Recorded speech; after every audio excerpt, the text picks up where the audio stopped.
என்னாச்சு என்னாச்சு? எதுக்கு இப்ப உருப்புற கணக்கிற தூணுமுற என்ன? இல்ல காலையிலேயே பொங்க வேணுமா, பூரி வேணுமா, உருளைக்கிழங்கு மசாலா வேணுமா, மத்தியானத்துக்கு மட்டன் பிரியாணி வேணுமா, ராத்திரிக்கு என்ன நிலைமைக்கு ஆளாவனு தெரியலையே. யாத்த இவளுக்கு ஆக்கி போட்டு எல்லாம் அழிஞ்சு போயிடுமா? அது இல்ல, எந்த உலகத்துல அடி மாசமா இருக்கிற பொம்பளை மட்டன் பிரியாணி திங்க கேப்பா? அதுவும் 3 மாசம் தாங்கிறா. ஏண்டி எனக்கு என்னவோ சந்தேகமா இருக்கு இவ மேல. உனக்கு அப்படி எதுவும் தோணலையா? ஏத்தா என்ன நீங்க இப்பெல்லாம் காலம் ரொம்ப மாறிடுச்சு. அந்த காலத்துலதான் நம்ம எல்லாம் பிள்ளை பெக்கிறதுக்கு கஞ்சியும் கோழியும் குடிச்சுக்கிட்டு கிடந்தோம். இப்பதான் அவ பீஸாங்கிற அளவு பக்குறங்கிற அளவு எதை வாங்கி என்ன கருமத்தை தின்னு தொலைய போறாளோ தெரியல. சரி கடத்தனையில வாங்கி தின்னு உடம்பு கெடுத்துக்கிறதுக்கு பதிலா எதுவும் வீட்டுல ஆக்கி கேட்கறாள, அது வரையும் சந்தோஷம் நினைச்சுக்கோங்க. ஆமா, உங்களுக்கு இந்த மட்டன் பிரியாணி செய்ய தெரியுமா? மட்டன்னா ஆடா மாடா அதுவே எனக்கு தெரியல. என்ன பண்றது? கோழியை தவிர ஒரு நாளும் ஒரு கறியும் இந்த வீட்டுல ஆக்கினது கிடையாது. யாருக்கும் பிடிக்கவும் பிடிக்காது எதுவும். ஏத்த இவகிட்ட சொன்னாலும் இவ ஒன்னும் கேட்கற பாடு இல்லையே. எனக்கு என்ன செய்யறதுன்னு ஒன்னும் இன்னைக்கே புரியல.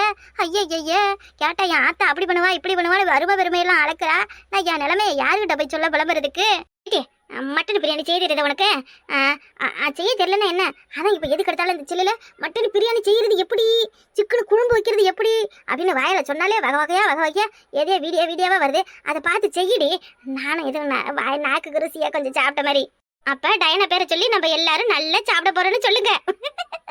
சரி எத்த நல்ல மனமா மட்டன் பிரியாணி ஆக்குறேன். காலைக்கு எதுவும் சாப்பிட வேணாம், வயிற்ற காய போடுங்க. மத்தியானத்துக்கு ஒரு புடி பிடிக்கலாம். பிள்ளை தச்சியா இருக்கிறவ அது வேணும் இது வேணும்னு ஆசைப்பட்டு கேப்பால தவிர ஒரு பச்சை தண்ணியை கூட வாயில வச்சு குடிக்க முடியாது. வேக்குன்னு வாந்தி தான் எடுத்துக்கிட்டு கிடக்கணும். சரியா?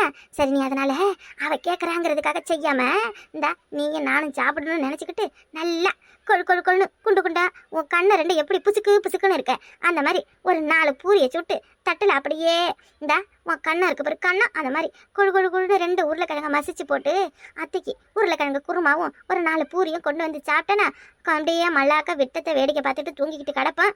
அப்புறம் மத்தியானம் நீ நல்லா மணக்க மட்டன் பிரியாணியை செஞ்சு கொடு, சாப்பிட்றேன். அத்தாடி அத்தா மருமகளை கூட்டியாரணும்னு ஏன் சொன்னீங்கன்னு எனக்கு இப்போ தானே தெரியுது. இந்த நான் ஒரு வேலை செஞ்சா நீங்க ஒரு வேலை செய்யுங்க. நான் ஒத்தால கடத்துக்கிட்டு எம்பிட்டு வேலையை பாக்குறது. ஏஞ்சி வாங்க. என்ன மராசாத்தி இந்த அத்தை பாவல்லையா? அங்க மூட்டு வலிக்குது, இந்த கையை உழைக்குது, என்னால ஏந்திரிக்க கூட முடியல. என்ன போய் வேலை செய்யணும்னு சொல்றியே? ஐயோ பிபி ஏறி கிடக்கு, சுகர் எகிரி கிடக்கு. நான் என்னண்டு வேலையை செய்ய சொல்லு, என்னண்டு செய்ய? காலையிலேருந்து காப்பி தண்ணி குடிக்காம இருக்கிறதே கரன்னு மண்டையெல்லாம் சுத்துது. இன்னும் கொஞ்சம் நேரம் பேசுறேன்னா மயங்கி கீழே விழுவேன். அப்புறம் நீ தான் தாங்கி பிடிக்கணும். நல்லா இருக்குல்ல கதை? வேலை செய்ய சொன்னா மட்டும் அப்படியே மயக்கம் வரும், பிபி வரும், சுகர் வரும், எல்லாம் வந்துடும். சரி ஒரு வேலையும் செய்ய வேணாம், உக்காருங்க பாத்துக்கிறேன். இத்தனை நாள் என்ன இந்த வீட்டில் நீங்கள் எல்லாத்தையும் செஞ்சீங்க, நான் தானே செஞ்சேன். நல்ல நாள் கெட்ட நல்லா இருந்தாலும் நான் தான் செய்யணும், வாழ்வு ஜாவா இருந்தாலும் நான் தான் செய்யணும், பார்த்துக்கிறேன். ஆனால் எத்த பிபி சுகர் வந்தால் பூரி கிழக்கு அது இதுன்னு சாப்பிடக்கூடாதுன்னு வாங்க. அதனால உங்களுக்கு கம்மங்களி கொஞ்சோண்டு இந்த கிண்டி கொண்டு வரேன், குடிச்சிட்டு கம்முன்னு படுத்து கிடங்க. களி திங்கணுமா? ஏம்மா இல்லைம்மா இல்லை, கை கால் வலிச்சாலும் பரவாயில்ல, பாவனி எம்பிட்டு வேலையை இழுத்து பிடி செய்வேன். நானும் வந்து கூடமான ஒத்தாசை பண்ணுறேன். ஐயா அத்தை வேணாம் உட்காருங்க. நீங்க உட்காந்துயே இருங்க, எல்லாத்தையும் நானே செஞ்சுக்கிறேன். ஏன் உங்களுக்கு சேரமா? ஒன்றும் பிரச்சனை இல்லை. நீங்க தான் அப்புறம் கையை வலிக்குது காலை வலிக்குதுங்கிறீங்க. அப்புறம் உங்க மாமா வந்தா அப்படி ஒரு ஓடை இப்படி ஒரு ஓடை உடச்சி அப்புறம் உன் பொண்டாட்டி உட்காந்தே கிடக்கிற எல்லாத்தையும் நான் தான் செய்யறேன்னு ஏன் வேலை பழைய தூக்கி போடுவியே? அதனால வேணாம் சாமி, நீங்க இப்படியே உட்காந்துருங்க, நான் பாத்துக்கிறேன். ஏன் சின்ன பண்ண பாரு நல்லா பாரு. இந்த மாதிரி காட்சியெல்லாம் அக்கா வீட்டில தான் நடக்கும். நான் வேலை செய்யறேன்னு மாமியை சொல்றதும் வேணா ஏத்த உங்களுக்கு கை கால வலிக்கும்னு மருமக சொல்றதும் எந்த உலகத்திலையும் கேட்க முடியாதுடி, கேட்கவே முடியாது. என்ன இப்ப தகராறு? எதுக்குப்பா அத்தை முகம் அப்படியே சுருங்கி போயிருக்கு? என்ன பிரச்சனை? அதுவா காலைக்கு அத்தை ஒண்ணும் இல்ல அத்தைக்கு கை கால்லாம் வலிக்குதுன்னு சொன்னாங்க, அதான் வேலை செய்ய வேணாம்னு. எச்சாமி இன்னைக்கு பூரின்னு தெரிஞ்ச சின்ன பொண்ணு இடத்த விட்டு எட்ட நவுற மாட்டா. உண்மையான காரணத்தை சொல்ல வேண்டியதானே? ஆசையா என் அத்தை பூரி கேட்டா நான் தான் சுட முடியாது, காம கூட தான் கிண்டி தருவேனே சொல்லிட்டானே. சொல்லுடி சொல்லு. ஏக்கா பூரி கேட்டாங்களாமே, ஏக்கா செஞ்சு கொடுத்தா என்னக்கா? 4 மாவை தட்டி பூரி போட்டு இந்த பொரிச்சு எடுத்து கொடுக்கறதுக்குள்ள உனக்கு என்ன வேலை? இந்த மாதிரி எல்லாம் எனக்கு ஒரு மாமியார் கிடைச்சதுன்னா வருஷம் 365 நாளும் பூரியா சுட்டு போட்டு தள்ளிக்கிட்டே இருப்பேன். ஒன்னும் இல்லாததுக்கே எம்பிட்டு கொழுப்பு ஏறி போய் கிடக்கு. இதுல 365 நாளும் புரியா சுட்டு போட்டா அப்புறம் நீ இல்ல இந்த உலகத்துல எந்த மருமவளும் குடுத்தனமே நடத்த முடியாது. பாத்துக்க. சரி உங்க பிரச்சனை எல்லாம் இருக்கட்டும். டயனா எங்க? அவளை பார்க்கத்தான் நாங்க வந்தோம். டயனா ஏன் ஆத்தி இப்பதான் பாத்ரூம்குள்ள பல்லு விளக்க போனா வரதுக்குள்ள பிரியாணி வேணும்னு கேட்டுக்கிட்டு கிடந்தா. ஐயோ இன்னும் பூரியா சுடல, பிரியாணி எங்க இருந்து நான் செய்யறது? ஆச்சனை பண்ண இப்படி வந்து உக்காரு. ஏக்கா உன் வீட்டுக்கு கெஸ்ட் வந்திருக்கோம், அவன் வந்து உங்களுக்கு டீ காபி எதுவும் போட்டு தர மாட்டியா? கெஸ்டா? யாருடி? யாரு கெஸ்ட்? ஆ, நானும் வசந்தியும் தான். வெறும் கையை வீசிக்கிட்டு வந்துக்கிட்டு கெஸ்ட் உக்காரு, டீ போட்டு கொண்டு வரேன். அக்கா, மசாலா பால் ரெடி ஆயிடுச்சா? ஐயோ அம்மா, மசாலா பால் ஐயோ மறந்துவிட்டமா. இந்த அத்தை கிட்ட பேசிக்கிட்டே நேரம் போயிடுச்சு. அம்மா, இந்த 2 நிமிஷம் உட்காருமா. மசாலா பாலை மறந்துவிட்டா அக்கா இந்த செஞ்சு எடுத்துட்டு வந்துருவா. உன்னைய பார்க்க சின்ன பொண்ணு வசந்தியா வந்திருக்கலோ பாரு. என்ன நல்லா இருக்கியா? ஆ இருக்கேன். எம்மா டைனா, பூரிக்கு உருளைக்கிழங்கு குருமா வேணுமா இல்ல பச்சை பட்டாணி குருமா வேணுமா? ஏக்கா, உன் மாமியாருக்கு பூரி செய்யறேன்னு சொல்ற, அப்புறம் டயனா கிட்ட பூரிக்கு என்ன குருமா வேணும்னு கேக்குற? பூரி எல்லாம் நேரத்துல குடுக்கலாமா? ஆமாக்கா, உனக்கு தெரியாதா? பூரி எல்லாம் சாப்பிட்டா இந்த என்னையா மெதுக்கும் வயிற்றுக்குள்ள பிள்ளைக்கு தான் சிக்கல் உண்டாகும். அப்ப பூரியே இன்னும் செய்யலையா? சின்ன பொண்ணு வசந்தியும் வந்த அளவுல அதனால பேசிக்கிட்டு அப்படியே இருந்துவிட்டோமா. இன்னும் செய்யல. இந்த இரு 5 நிமிஷத்துல செஞ்சு எடுத்துட்டு வரேன். எனக்கு ஒன்றும் தேவையில்லை. உங்ககிட்ட எல்லாம் கேட்ட பாருங்க, என்னைய சொல்லணும். எனக்காக செய்யணும்னா எப்படி நீங்க செஞ்சு தருவீங்க? என்னைய பட்னி போட்டு கொல்றதுக்கு தானே இங்க கொண்டு வந்திருக்கீங்க. நீங்க பூரியும் சுட வேண்டாம், ஒன்றும் செய்ய வேண்டாம். நான் கடையிலே ஆர்டர் போட்டு தின்னுக்கிறேன். ஏமா டைனா, கடையில எதுக்குமா? கண்டதையும் வாங்கி தின்னுபிட்டு வேண்டாமா? ஒரு ஆளுக்கு 4 பேரா இருக்கும். 10 நிமிஷத்துல செஞ்சு எடுத்துட்டு வரேன். உட்காரமா சேத்த. ஆமா டைனா, கடையில எல்லாம் ஏன் வாங்கி சாப்பிட்டுக்கிட்டு உடம்புக்கு எடுத்துக்கிற? அதெல்லாம் வேண்டாம். ஏக்கா, பழம் எதுவும் இருந்தா பிள்ளைக்கு ஜூஸ் போட்டு கொடுக்க. மாதுளம்பழம் ஜூஸ் எடுத்துட்டு வரேன், குடிக்கிறியம்மா? அதெல்லாம் எனக்கு ஒன்றும் தேவையில்லை. எனக்கு 7up, மாசா, ஸ்ப்ரைட் அந்த மாதிரி தான் பிடிக்கும். இங்க பாருங்க, இனிமே நீங்க எனக்காக எதுவும் செய்ய வேண்டாம். ஏதோ நீங்க கூப்பிட்டீங்கன்றதுக்காக தான் நான் இங்க வந்தேன். எனக்கு தேவையானதெல்லாம் காலையில இருந்து நைட் வரைக்கும் நான் கடையிலே ஆர்டர் பண்ணி சாப்பிட்டுக்கிறேன். ரொம்ப ஆச்சரியமா பார்க்காதீங்க அத்தை. என் புருஷன் சம்பாரிச்சு கொடுத்த காசுல தான் நான் ஹோட்டல்ல ஆர்டர் பண்ணி சாப்பிடுறேன். என் பிள்ளைய நான் தானே பாத்துக்கணும். யாருக்கு அக்கறை இருக்கு? முதல் வாரிசு, ஆண் வாரிசு இந்த வீட்டுக்கு பெத்து கொடுக்கணும்னு நான் ஆசைப்படுறேன். அது உங்களுக்கு பொறுக்கல. என்ன பண்றது? என்ன இருந்தாலும் என் அம்மா மாதிரி யாரும் என்னைய பாத்துக்க மாட்டாங்க இல்லையா? என்ன டைனா, கடையில வேண்டாம். ஐயோ, இப்ப டயனா டொயனானு கத்துன மட்டும் அவன் அப்படி சொல்றது கேட்டுருவல. என்ன இவ இப்படி பண்ற? தா கர்ப்பமான அளவு இவ திமிரு குறையுன்னு பார்த்தா இன்னமும் குறையாமல இருக்கு. அக்கா, ஆஸ்பத்திரிக்கு எங்கேயும் போய் பாத்தியலக்கா? பிள்ளை எப்படி இருக்கா? நல்லா இருக்கா? நல்ல வளர்ச்சியெல்லாம் இருக்கா? காலையில அந்த வார்த்தையை சொன்னதுக்கு தான் அம்புட்டு பேச்சு பேசினா. அம்மா வேண்டாம், அதை பத்தி எல்லாம் எதுவும் கேட்க வேண்டாம். அக்கா, எதுவும் கேட்காம என்னக்கா செய்ய போற? சின்ன பொண்ணு, ஆஸ்பத்திரிக்கு வான்னு கூப்பிட்டோமா.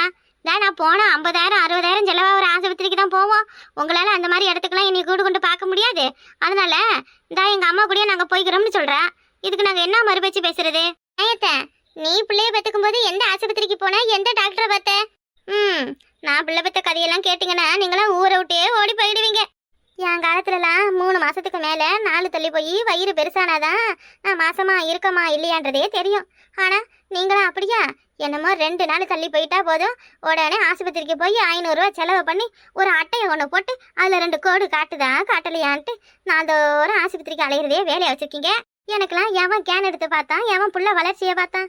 நான் பாட்டுக்கு 10 மாசம் மாசமா இருந்தேன்.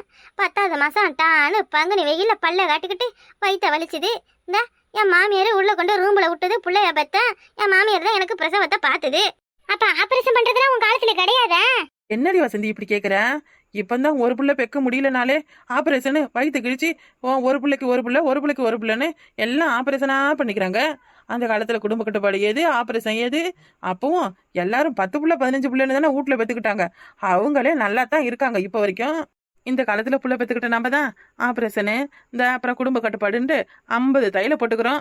அழகா ஆண்டவன் கற்பப்பைய படைச்ச பொம்பளைகளுக்கு வயிற்றுக்கு நேர தொப்புளுக்கு கீழே சிப்பு மாதிரி ஏதாவது ஒரு திறந்துட்டு மூடுற மாதிரி ஒரு மெத்தடை கண்டுபிடிச்சிருக்கலாம். என்னடி சின்ன பொண்ணு, என்னது வயிற்றுல சிப்பு மாதிரி ஒரு மெத்தட் கண்டுபிடிச்சிருக்கலாமா? என்னடியே பைத்தியம் பண்ணி? அதுக்குல்ல பிள்ளைக்கு ஒரு ஆபரேஷன், 2வது பிள்ளைக்கு ஒரு ஆபரேஷன், 3வது பிள்ளைக்கு ஒரு ஆபரேஷன், அப்புறம் குடும்ப கட்டுப்பாடுக்கு ஒரு ஆபரேஷன் பண்றதுக்கு பதிலா புள்ளுக்கு கீழே ஜிப்பு மாதிரி திறந்துட்டு அழகா மூடுறதுக்கு ஏதாவது ஒரு வழி இருந்துச்சுன்னா புள்ள பறக்கும் போது ஜிப்பை திறந்துட்டு பிள்ளைய வெளில எடுத்துட்டு ஜிப்பை போட்டு மூடிடலாம். அதே மாதிரி இந்த அது என்ன குடும்ப கட்டுப்பாடு அது பண்ணும்போது அழகா திறந்துட்டு திரும்ப அந்த தையலை ஒன்று போட்டுட்டு குடும்ப கட்டுப்பாடு பண்ணிக்கலாம். எத்தனை தையல், எத்தனை பிரிக்கிறது, எத்தனை உரைக்கிறது. ஆமா ஏக்கா, குடும்ப கட்டுப்பாடு பண்ணதுல இருந்து என்னால கீழே குந்தி உட்கார முடியல ஏக்கா. எல்லா வலிச்சு எடுக்குது பாரு, தெரியுமா? நீ வேற ஏண்டி 3 பிள்ளை சுகப்பிரசவமா பெத்துட்டேன்னு சந்தோஷமா இருந்தா. 1வது பெத்ததும் இந்த பாலோடி ஆயா வந்தா. வந்து பாடி தையலே கிடையாது, மிஷினு தானேன்னு என்னை கூப்பிட்டுட்டு போய் பைத்த கிழிச்சி இந்த குடும்ப கட்டுப்பாடு பண்ணி 2 மாசம் படுக்கையா போட்டுவிட்டாலும் பொம்பளையா பிறந்த எல்லாரும் தையலை போட்டுதான் ஜாகணும்னு தலையில எழுதி வச்சிருக்க ஆண்டவன். யாரால அதை மாத்த முடியும்? ஆமா, பொம்பளை மட்டும்தான் குடும்ப கட்டுப்பாடு பண்ணிக்கணுமா? ஆம்பளையும் பண்ணிக்கலாம்னு தான் சொல்றாங்க. ஆனா எந்த ஆம்பளை போறாங்க? சரி, அதெல்லாம் இருக்கட்டும், விடுங்கடி. என் வீட்டுக்காரி கதை என்னன்னு எனக்கு ஒன்றும் புரியல. வந்ததுல இருந்து வாக்குன்னு ஒரு வாந்தி எடுக்க மாட்டேங்கிறா. மயக்கம் வருது, தலைச்சுதுன்னு ஒரு வார்த்தை சொல்ல மாட்டேங்கிறா. இவ வயிற்றுல புள்ள வளருதா இல்ல கல்ல வளர்க்குறாளான்னு தெரியல. என்னடி இது ஊர் உலகத்துல இல்லாத கொடுமை, வாந்தி எடுக்க மாட்டேங்கிறாளே. ஐயோ 4 பேர் கேட்டா நான் என்னென்ன பதில் சொல்லுவேன். இதுக்கே 3 மாசங்கிறா. அவ புள்ளதாச்சியா இருக்காளா இல்லையாங்கிறதே எனக்கு சந்தேகம். என்ன சின்ன பொண்ணு வளர்ற? ஆமா, இத்தனை நாள் இந்த வீட்டில தான் இருந்தா, திடீர்னு சண்டைன்னு துரத்தி விட்டதுன்னா ஆத்தாலும் அவளும் புள்ளத்தாச்சியா இருக்கோம், புள்ளைய பத்துக்கு போறோம்னு பெரிய புளுத்தியம் மாதிரி வந்து பேசிக்கிட்டு நிக்கிறாளுவ. டா சும்மா இரு, அப்படியெல்லாம் போய் சொல்ல மாட்டா. அப்பாவ ஆஸ்பத்திரிக்கு வந்திருக்க வேண்டியதானே? ஆஸ்பத்திரிக்கு வேணா நீ கூப்பிட்டு பாரு அவளை. எனக்கு கொஞ்சம் சந்தேகமா தான் இருக்கேத்த. அம்மா டயனா, டயனா. சொல்லுங்க. என்னம்மா உள்ள ஒரே சத்தமா இருக்கு? ரொம்ப டிப்ரெஷன்ல இருந்தேன், அதான் பாட்டு போட்டு டான்ஸ் ஆடிக்கிட்டு இருக்கேன். இது பாட்டு போட்டு டான்ஸ் ஆடுறியா? எம்மா என்னம்மா நீ சொல்ற? ஏன் டான்ஸ் ஆனா இப்ப என்ன? வேணா வந்து சேர்ந்து ஆடுங்க. அடியே முண்டா, நீ இப்ப பிள்ளை தச்சியா இருக்கடியே. டான்ஸ் ஆடல, டான்ஸ் ஆடுற மாதிரி நினைச்சுக்கிட்டு படுத்து கிடந்தேன். படுத்திருந்தேன். சரி வரசா கிளம்பி வா, ஆஸ்பத்திரிக்கு போலாம். மல்லிகா டாக்டர்லாம் இல்ல, மேனகா டாக்டர்கிட்ட போலாம். இந்த மாசம் 50% சம்பளம் அனுப்பிட்டானே. எதுக்கு ஆஸ்பத்திரியில காமிக்கதான் உன்னைய? புள்ள எப்படி இருக்கு ஏதா இருக்குன்னு பாக்கணும்ல. அதுக்கு என் வீட்டுக்காரர் சம்பளம் அனுப்புறதுக்கும் என்ன சம்பந்தம்? அப்புறம் நீ ஆஸ்பத்திரிக்கெல்லாம் போனா 40,000 50,000 பாக்குற ஆஸ்பத்திரிக்கு தான் போவேன்னு புடிவாதமா நிக்கிறேன். அப்புறம் மேனக டாக்டர் தான் போன போக்குக்கு 1 லட்சம் வாங்கும். அதுக்கு தான் உன்னைய கூப்பிடுறேன். ஆமா எத்த சரியா தான் சொன்னீங்க.